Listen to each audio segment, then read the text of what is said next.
kita tahu segmennya, targetingnya, kemudian gali diferensiasi mencapai target super target di atas 100%. Pemikiran fakta, data. Poros Literasi, berbagi ilmu, berbagi informasi. Pada sore hari ini, Poros Literasi kedatangan dari praktisi komunikasi publik, beliau Bapak Muhammad Mirza. Ya, terima kasih atas kedatangannya, Bapak Mirza. Sama-sama. Oke, Pak Mirza. Bicara mengenai komunikasi publik, bagaimana sih cara melakukan komunikasi di hadapan publik? Karena banyak ketika komunikasi di hadapan publik ini mereka merasa nervous, nah, ketakutan, bingung. Padahal konsep sudah dipersiapkan. Betul. Nah, setelah di depan publik dia tidak bisa berkata atau komunikasi apa-apa, semua pesan hilang dan sebagainya. Nah, menurut Pak Mirza sebagai praktisi komunikasi publik, bagaimana sih tipsnya supaya bisa berkomunikasi dengan publik dengan baik, dengan lancar? Baik, bicara soal rasa cemas pada dasarnya berdasarkan riset, hal yang paling menakutkan di Amerika ya, riset ini, hal yang paling ditakuti oleh orang Amerika itu ternyata adalah berbicara di depan umum atau public speaking. Nah, ini juga berarti termasuk dengan rasa nervous atau grogi itu sendiri. Buat para teman-teman yang di rumah, satu hal yang saya pengen bilang ke kamu, dan mungkin ini nggak enak didengar, bahwa cemas itu nggak mungkin hilang, hanya bisa berkurang. Ya. Tapi kalau 100% hilang itu sulit. Tapi kalau dikurangi bisa. Nah, caranya bagaimana? Caranya nomor satu ada beberapa teknik nih. Yang pertama bisa dengan melakukan teknik pernapasan. Oh, ada teknik pernapasan juga. Teknik pernapasan itu dikenal dengan istilah 7-7-7. 7 kali tarik nafas, 7 detik tahan nafas, 7 kali buang. Selama 7 kali. Itu sebelum tampil di depan publik. Sebelum tampil di depan publik. Nah, tinggal kalau mau bicara di depan publik, lihat dulu konteksnya di mana.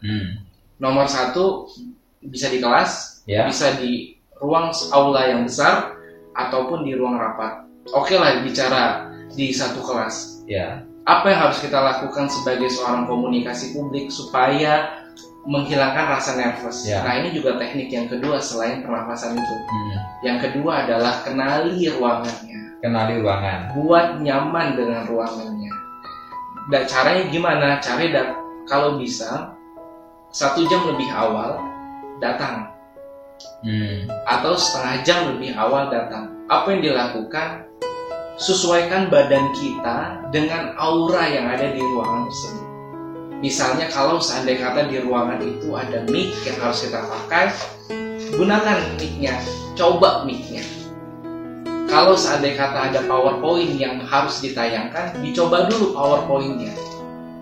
Dan kalau ada dinding, kalau buat ngilangin reverse, mungkin kita baru di ruangan itu ya, kecuali mungkin Pak Sugeng atau saya yang background-nya akademisi, biasanya di ruangan yang sama kita nggak butuh penyesuaian karena sudah terbiasa. Tapi kalau kita di ruangan yang baru, kita rasakan temboknya, rasakan tarik udara di ruangan tersebut, termasuk audiennya ya. Ini kan pada saat itu kalau terjadi kan audiensnya belum datang.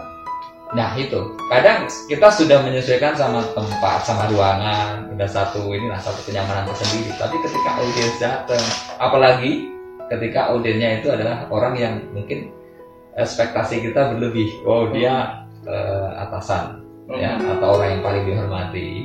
Kadang berubah. Yang tadi udah nyaman berubah. Nah, memang seperti yang saya bilang di awal, nafas itu 100% hilang enggak.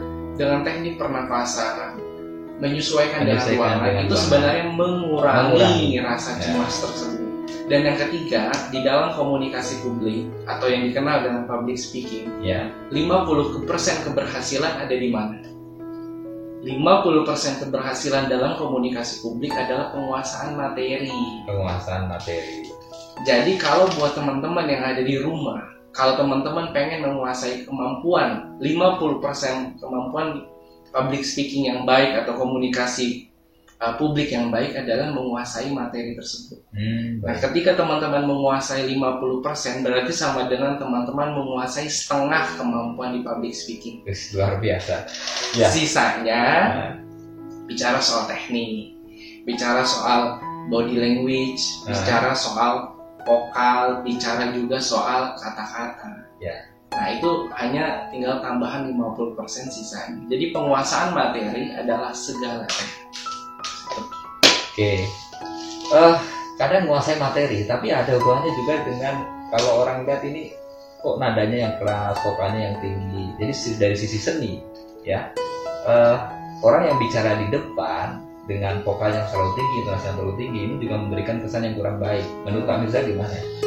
Pada dasarnya hanya tinggal kita sebagai pembicara atau sebagai pelaku komunikasi publik atau yang dikenal dengan public speaking ya tentunya harus menyesuaikan dengan situasi dan kondisi. Nah, ketika kita bicara itu dikenal dalam komunikasi publik dengan istilah aksentuasi. Aksentuasi, artinya apa itu? Aksentuasi adalah artinya memberikan penekanan pada kalimat yang kita anggap penting. Di tahun 1960-an, salah satu tokoh Martin Luther King Jr. Terkenal dengan pidatonya yang berjudul I Have a Dream. Apa yang dilakukan beliau adalah dia melakukan penekanan pada I have a dream. I have a dream, bla bla bla bla bla bla.